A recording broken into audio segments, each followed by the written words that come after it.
वाले बन गया, काटने वाले को यजीदी यहूदी नहीं मुसलमान। मुसलमानों ने भी इमाम हुसैन को मारा। अंदर अंदर मैंने रात में सुख में यही बताया था कि पैगम्बर साहब 11 हिजरी को दुनिया से गए और पैगम्बर साहब ने जो मेहनत की थी लोगों को अच्छाइयों की तरफ लाने और बुराइयों से निकालने के लिए, पैगम्बर साहब के दुनिया से जाने के बाद ये मुसलमान धीरे धीरे पैगम्बर साहब के रास्ते से हटता चला गया और 50 सालों के अंदर अंदर इतना दूर हो गया कि यजीद जैसा वो आगे पैगम्बर के नाम पे, प्रॉफिट मोहम्मद के नाम पे सत्ता में बैठ गया, उनके प्रतिनिधि के तौर पर, उनके जानशीन के तौर पर कि मैं उसी सिलसिले से हूँ और मैं सत्ता जो है वो काबिज हो गया। यजीद के कैरेक्टर और चरित्र और किरदार से पूरा अरब वाकिफ था, वह जानता था उसको कि ये बुराइयों को आम करने वाला और अच्छाइयों से बिल्कुल दूर, और हर बुराई यजीद के यहाँ पाई जाती थी। इमाम हुसैन जब ये तख्त में बैठा तो इसने इमाम हुसैन से बैत का मुतालबा किया। इमाम हुसैन जानते थे कि इसका तख्त पे बैठने का मतलब ये है कि ये पूरे समाज का नाश और ये जुल्म के अलावा और बर्बरता के अलावा और अत्याचार के अलावा और लोगों की इज्जत के साथ खेलने के अलावा कुछ नहीं करेगा। और इसलिए लिहाजा इमाम हुसैन जब बैत का मुतालबा किया तो इमाम ने बैत से इनकार किया कि मैं तेरे हाथ पे, और इमाम का जुमला है कि मुझ जैसा तेरे तुझ जैसे की बैत नहीं कर सकता, मुझ जैसा तुझ जैसे की बैत नहीं करेगा। और उस ज़माने में उसने डराया भी, धमकाया भी, और इमाम तमाम हालात के लिए वाकिफ़ और आकर खबरदार थे कि हम तमाम हालात बर्दाश्त करने के लिए, सहन करने के लिए तैयार है, लेकिन तेरे हाथ में हाथ नहीं रखेंगे। इसलिए कि तेरे हाथ में हाथ रखने का मतलब अत्याचार को बढ़ावा देना। और इमाम हुसैन का नाम, उनकी शख्सियत, उनका किरदार ऐसा था कि पूरा अरब उनका एहतराम करता था कि अगर देखो इमाम हुसैन क्या कहते हैं, अगर इमाम हुसैन मानेंगे तो ठीक है, अगर वो इनकार करते हैं तो अलग हो जाएंगे। इमाम हुसैन ने इनकार किया, इसने कत्ल की धमकी दी कि अगर बैत नहीं करोगे तो हम तुम्हारा सर जुदा कर देंगे। इमाम हुसैन मदीने से मक्के आ गए, क्योंकि मक्के में जो अल्लाह का घर खाने काबा, इसको जाए अमन कहा जाता है, यानी वहाँ के ऊपर मक्खी को भी आप मारना जायज़ नहीं है। कि अगर हरम में कोई मक्खी भी टहल रही है तो इसको भी अगर आपने कर दिया तो ये भी पाप है, और इसके ऊपर भी आपको जुर्माना लगेगा कि आप उसके, अगर आपने मक्खी भी मार दी है तो आप कुर्बानी दो उसकी जुर्माने के तौर पर। तो वहाँ वो जायम नहीं, इमाम हुसैन मक्के आ गए थे कि मक्का जायम। फिर कूफे वालों ने ख़त लिखा कि यहाँ हमारा कोई इमाम नहीं है, यजीद तख्त पर बैठ गया है, यजीद को हम लोग कबूल नहीं करते हैं, और आप आके हमारी इमामत कीजिए और हमको हमारी जो रहबरी फरमाइए। इमाम पहले जनाब अपने भाई जनाब मुस्लिम को भेजा वहाँ कूफे की, जाके हालात देखो कैसे हैं। जनाब मुस्लिम गए, वहाँ के हालात देखे। 18,000 लोगों ने, कूफे वालों ने जनाब मुस्लिम के हाथ पे इमाम हुसैन की बैत की, इमाम को बुला लो, हम लोग सब आपके साथ हैं। इधर इमाम हुसैन कूफे के लिए रवाना हुए, उधर यजीद ने अपने गवर्नर को जो था वहाँ उसको बदल के एक इब्न ज़ियाद बहुत जल्लाद और बहुत ही अत्याचार किस्म का गवर्नर था, उसको भेज दिया कि तुम जाते ही बस जो भी सर उठा उसे कत्ल कर दो उसे, और हुसैन को वहाँ आने न देना। इसने सब रास्ते बंद करा दिए चारों तरफ कूफे के कि हुसैन वहाँ पहुँचने न पाए। 1200 का लश्कर इमाम के रास्ते पे लगा दिया, इनको यहाँ न लाना, या वापस मदीने ले जाओ और या फिर कहीं और ले जाओ, लेकिन कूफे ना आने पाए। कूफे में आएंगे तो हुकूमत बन जाएगी, फिर हमारे लिए चैलेंज बन जाएंगे। तो इमाम ने वो जो 1200 का लश्कर था उसे जंग नहीं की, उसको सबको पानी पिलाया। लश्कर प्यासा था, उसको पानी पिलाया। लश्कर के सरदार जो हुर, बाद में इमाम हुसैन के लश्कर में आ गया था वो, उसको भी पानी पिलाया, उनके घोड़ों को पानी पिलाया। फिर उसी लश्कर के साथ इमाम करबला आ गए। इमाम गुजर रहे थे ज़मीन के ऊपर, आपने पूछा कि कौन सी ज़मीन है, तो किसी ने कहा करबला है, कहा बस यही हमारी ज़मीन है और यहीं पे हमको रुकना है। वहीं के ऊपर खैमे लगा दिए। 2 मुहर्रम को, यानी जो मुहर्रम महीना है اس کی 2 تاریخ کو امام حسین کربلا پہنچے تھے. 3 محرم سے یزید کی فوجیں وہاں پر آنا شروع ہو گئی کربلا, اور انہوں نے آنے کے بعد کہا کہ دیکھو یہ جو پانی بہ رہا ہے فرات ندی کا, یہاں سے تم اپنے خیمے دور لگاؤ, یہاں پہ نہیں لگا سکتے ہو. امام نے وہ بھی قبول کیا, اپنے خیمے دور لگا لیے. 5 محرم کو اس نے پانی بند کرا دیا امام حسین پہ, فرات کے اوپر سے پہرا بٹھا دیا کہ وہ یہاں سے کوئی پانی لے نہیں جا پائے گا. 7 محرم کو امام حسین کے یہاں جو پانی تھا وہ بھی ختم ہو گیا, اور 3 دن امام حسین اور ان کے بچے پیاسے رہے. اسی وجہ سے ہم ان کی پیاس کو یاد کر کے جو سبیلے ہیں اور یہ جو پیاؤ وغیرہ کرتے ہیں وہ اسی کی یاد میں ہے.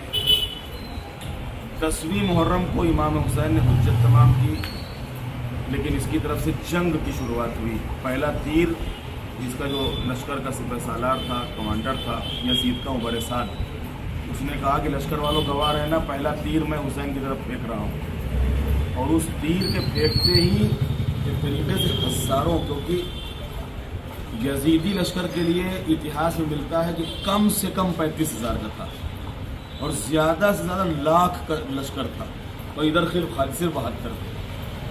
اگر 35,000 بھی مان لو تو 72 کے مقابلے میں 35,000 میں بھی بچے ساتھ میں, اور ان میں بھی بچے ہیں, عورتیں ہیں, سب ہیں ساتھ میں. پورا قافلہ تھا, پورا قافلہ ساتھ میں تھا.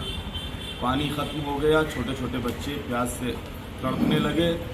10ویں محرم جو قربانی کا دن تھا, جب یہ بالکل جنگ پہ آمادہ ہو گیا کہ اب مار ہی ڈالنا ہے اور جنگ کرنا ہی ہے, تو پھر امام نے اپنے ایک سپاہی کو بھیجا کہ جاؤ تم جنگ کرو, لیکن ہم جھکیں گے نہیں, سر نہیں جھکائیں گے, سر دے دیں گے لیکن سر جھکائیں گے نہیں.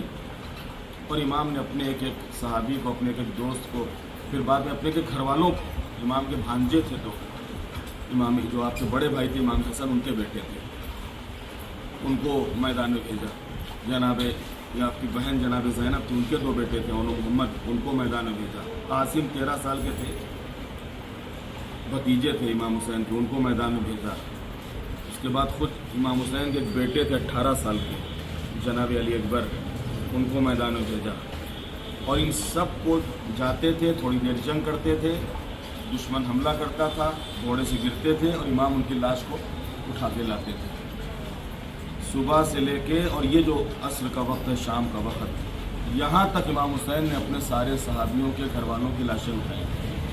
آخر میں جب کوئی نہیں رہا تو امام اپنے 6 مہینے کے بچے کو لے کے میدان میں پہنچ گئے کہ مولو کہ اگر تم یہ سوچتے ہو کہ میں پانی پی لوں گا تو اس کو تو پانی پلا دو, اس کے بہانے سے اگر میں پانی پی لوں گا تو لاؤ, میں زمین پہ لٹا دیتا ہوں, تم اپنے ہاتھوں سے 2 قطرے پانی کے ڈال دو. پھر بھی کوئی اثر نہیں ہوا.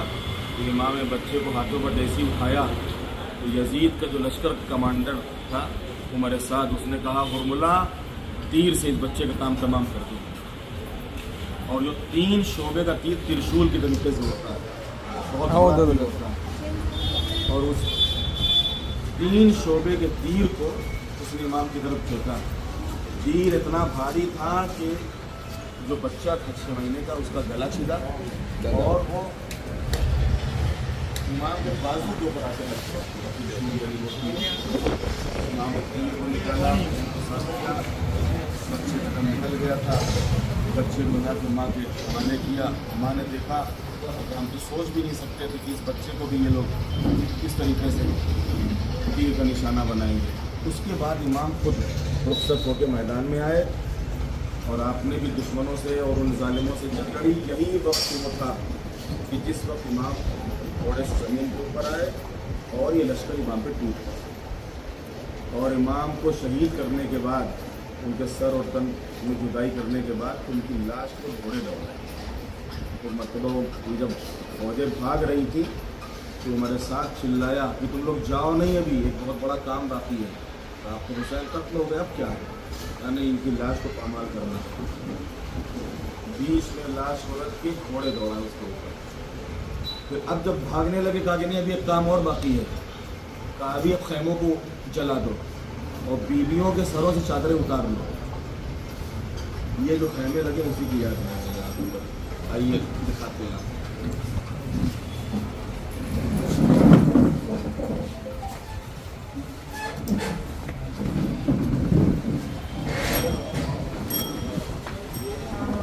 हैं वो गंजे शहीदा और लाशों की याद में जो इमाम के ख़ानदान के लोग थे, घर के लोग थे, उनकी 18 लोग थे इमाम के घर के और बाकी आपके साथी थे। तो करबला में जो इमाम ला के लाशें रखते थे तो ये उसका मंजर पेश किया गया है गंजे शहीदा का। ये फुरात है, उधर जो नहर बह रही थी यहाँ के ऊपर जनाब अब्बास इमाम के भाई थे पानी लेने के लिए आए थे बच्चों के लिए, तो यही उनके दोनों शान कलम हो गए और आखिर में उनकी भी जान यहीं के ऊपर चली गई। ये खुद इमाम हुसैन के एक जनाजे का मंजर पेश किया गया है कि किस तरीके से जब ज़मीन के ऊपर आए तो तीर कैसे पूरे जिस्म में लगे हुए थे, जैसे ताबूत में तीर लगाए हैं ऐसे ही पूरे जिस्म में तीर लगे हुए थे। ये सब इधर ये खैमे हैं, अलग अलग बीवियों के नाम से अलग अलग खैमे होते थे। जो बहनें होती थी उनके अलग और जो बीवी होती थी उसका अलग खैमा होता था, बच्चों के खैमे अलग होते थे। तो ये देखिए यहाँ पर लिखा होगा जनाब कासिम का खैमा, ये भतीजे थे उनका खैमा, ऐसे ही सब अलग अलग लिखा हुआ है। इन ज़ालिमों ने क्या किया, जब शाम हो गई इमाम हुसैन को कत्ल करने के बाद, लाश को पामाल करने के बाद इन खैमों में आग लगा दी, जला दिया। बीबियाँ जब खैमों से निकली तो उनके सरों से चादरें उतार ली और फिर 11 मुहर्रम जो कल का दिन था इन सब को कैदी बना के हाथ में रस्सी बांध के इनको फिर शाम यजीद के पास ले गए। वहाँ 1 साल तक कैद खाने में रखे, पूरा घर इमाम हुसैन का 1 साल। उसके बाद फिर वो खुद अपने तौर के ऊपर वो जो शाम के हालात थे वो बदल रहे थे कि तुमने क्या कर दिया नबी के नवासे की और उसकी आल को पूरा, तुमने उनकी औलाद को पूरा कत्ल कर दिया, लिहाजा हम तुमको कबूल नहीं करते। जब उसने अपनी सत्ता को हाथ से जाते हुए देखा फिर रिहा किया कि ठीक है सत्ता हाथ कायदेसर ना वारस होता है इन्हें काढ़ी ना दे।